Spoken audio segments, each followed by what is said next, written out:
Նիկոլը սկսել է խաղալ բաց խաղաքարտերով։ Հիմա ինքը էլ չի քծնում 3 միլիոն վարչապետերին, էլ չի ասում խոնարհվում եմ ձեր առաջ, սիրում եմ ձեզ, պաչում եմ ձեզ, էլ իր դոշին շպրտած պարավ չի պաչում մարզերում, ինչպես մենք տեսնում ենք, այս կազմակերպված պարավներ էին, չէ, շպրտում դոշին, մարզպետի մորքուր, քաղաքապետի հորքուրի բաջանաղի տալ, որ Նիկոլը պաչի, այդ ակցիաները Նիկոլը այլևս դադարացրել է, էլ իր դոշին շպրտած պարավ չի պաչում, ասում է ես եմ կառավարության ղեկավարը, իմ խոսքն է, ով չի ուզում թող ռադը լինի,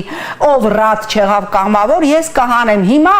մենք անընդհատ պտտվում ենք, ընդդիմությունը նկատի ունեմ Նիկոլի օրակարգի շուրջ, մենք պիտի դուրս գանք Նիկոլի օրակարգից, պարզա իր օրակարգը, ինքը իր խաղաքարտերը, իր խաղաքարտերի կալոդը լրիվ բացել է եւ խաղում է բաց խաղաքարտերով։ Մենք չպիտի անընդհատ պտտվենք իր օրակարգի շուրջ, վայ ինչ ասեց, վայ ոնց ասեց եւ